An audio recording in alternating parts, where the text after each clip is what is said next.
자기 소개를 끝낸 주님은 에베소 교회가 잘하고 있는 것을 칭찬하십니다. 먼저 칭찬을, 후에 책망을. 이것이 주님의 법칙입니다. 그런데 우리는 거꾸로 하죠. 특히 우리 부모들은 먼저 책망부터 합니다. 그래서 자녀들이 부모와 대화하기를 꺼려합니다. 먼저 주님은 그들의 행위와 수고를 칭찬하였습니다.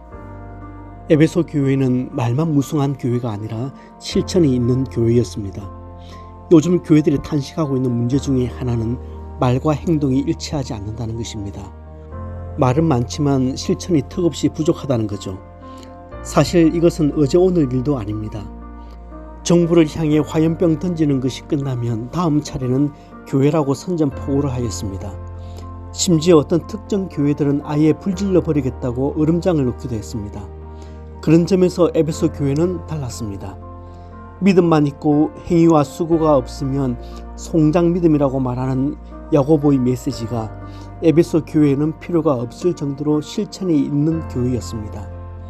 주님을 위해 여러 가지 일을 할 때도 대충 구렁이 담 넘어가듯 하지는 않았던 것 같습니다. 수레에 짐을 싣고 언덕 위로 밀어 올리다 보면 정말 다양한 교인들의 반응을 봅니다. 그 중에 어떤 분은 입으로만 열심히 밀어 올립니다. 이쪽 바퀴가 쏠린다. 짐을 앞쪽으로 많이 실으면 어떻게 하는데? 어떤 분은 손가락으로 밀어 올립니다. 어떤 분은 한 손으로 밀어 올리고 있습니다. 그렇지만 혼자 수건 꺼내서 땀을 닦으며 생색은 또 다 냅니다. 그러나 어떤 분은 두 손으로 밀어 올리고 또 어떤 분은 온몸으로 밀어 올립니다. 에베소 교회는 적어도 입으로 혹은 손가락으로 밀어 올리는 교회는 아니었습니다. 성도들이 온몸으로 밀어 올리던 교회였습니다. 둘째, 주님은 그들의 인내를 칭찬하였습니다. 사실 많은 교회가 처음에는 거창하게 선한 일을 시작하다가도 도중에 그만두는 경우가 허다합니다. 선한 일도 계속 하다 보면 피곤해지기 마련입니다. 그러나 에베소 교회는 꾸준히 그리고 인내력을 가지고 선한 일들을 해나갑니다. 웬만한 어려움이 닥치더라도 그들은 직접적으로 반응하지 않습니다. 대신 오래 참고 인내했습니다. 에베소 교회는 좀 더 견딜 줄 아는 교회였습니다. 그냥 인내력이 남달랐기 때문이 아닙니다. 많은 사람들이 지켜보고 있었기 때문에 참고 견딘 것도 아닙니다. 그들도 우리와 똑같은 성정을 지닌 사람들입니다.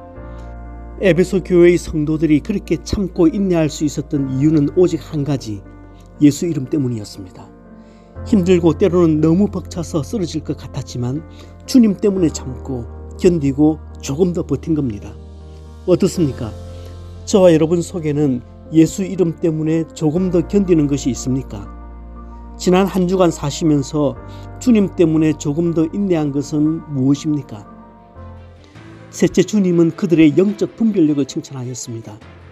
초대 교회가 직면했던 가장 큰 어려움은 교회 안으로 은밀히 들어와서 신앙 공동체를 초토화시켜버리던 교묘한 이단들이었습니다.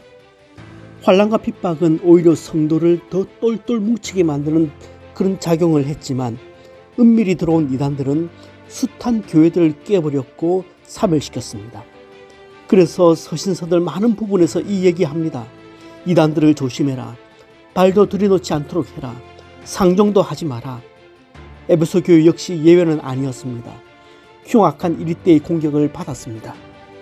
그렇지만 에베소 교회의 성도들은 인내심을 가지고 거짓 사도들을 잘 분별해냈습니다.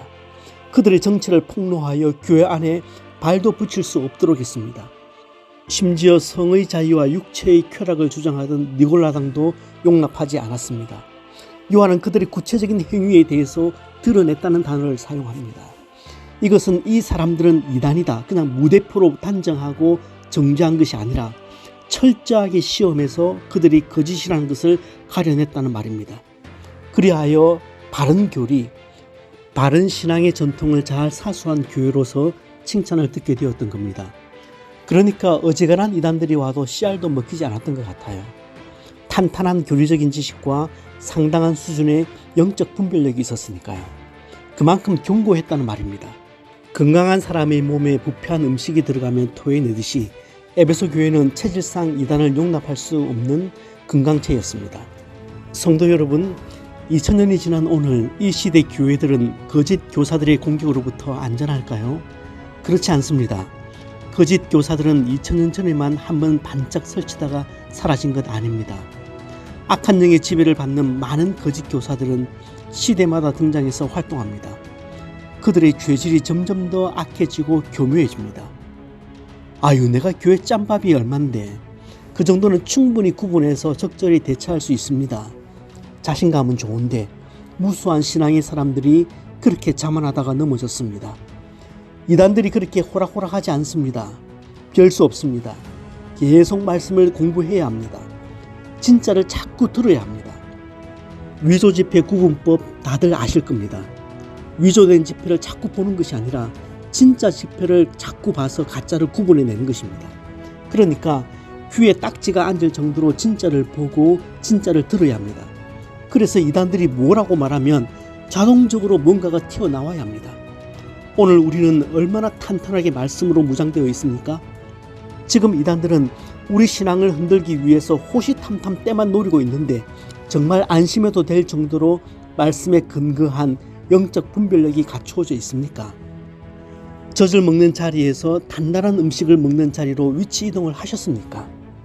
사도 베드로는 이렇게 권면합니다. 오직 우리 주 곧 구주 예수 그리스도의 은혜와 그를 아는 지식에서 자라가라.